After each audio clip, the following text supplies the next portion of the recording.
Hi, this is Patrick Hunt here, and it's almost the end of May now.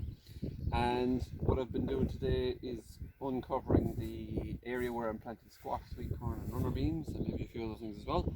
And what I'm just going to show now is how you go about planting, or how I go about planting squash. So what I've done is I've got these buckets with some water in it, and I've had all the plants soaking in these buckets for a little while, so that the root ball is completely saturated. They're fully turgid. They really can't take on any more water.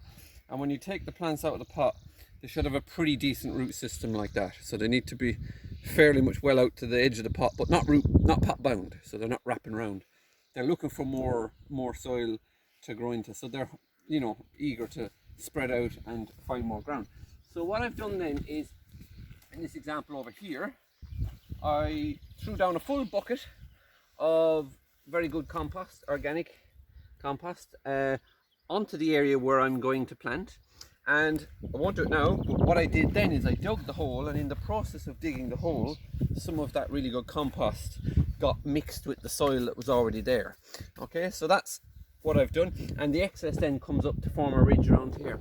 So what I'm trying to create is, if you just take a little look back, the whole thing is on a mound, so it's slightly raised up, so it's got good drainage, but at the same time, where the plant is going to be planted, I'm going to create kind of a bowl shape, so that when it rains or when I water, that the water will run into that bowl shape.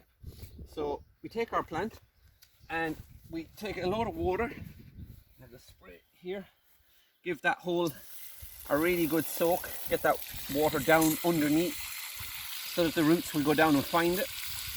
Now this has been covered for the whole winter, so what's interesting, even though it's been covered for the whole winter, when I was digging the hole, it's really moist. The soil under there is full of moisture anyway, because of the fact that it's been protected. So when I covered it, it had probably rained before that anyway, and so the actual soil here has not been dried out in the way that the other parts of the garden have dried out. Anyway, so there we have the hole with the water at the bottom. Take our plant out, and I just check the depth. So I'm sitting it now in a pool of water. That's a little bit too deep, so I'll put a bit of soil compost mix in just to bring it to where I want it. And then I'll just then start pushing the material around the base of the plant. What I'm trying to do here is be careful not to cover the leaves in soil if I can.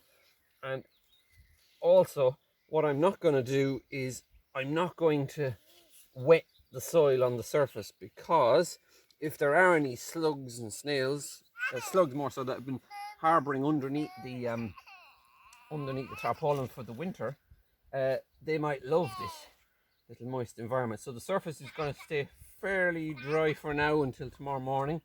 The plants have been hardened off, so they've been brought outside for a few days, basically to get them used to being knocked around by the wind, and that stiffens up the stems a little bit on them. So that's basically, I'll just give it a little push there to create that bowl shape, just a very small dip, not much, kind of sculpt it by eye, so that when I water into that, the water, as you can see, will naturally run to the center. And another thing I'd recommend is, if I just borrow this cane, this is where another pumpkin might be planted later on, I can then put a cane to mark the center of the plant, so that when this is a mass of foliage, you just come along and you aim your watering directed at the root, so you get it down underneath the root system as deep as you can, encouraging those roots to go down.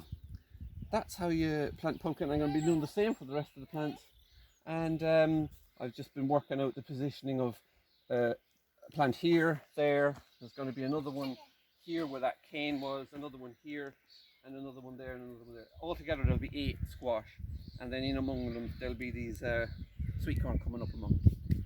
Okay, so that's how you do it. Thanks very much.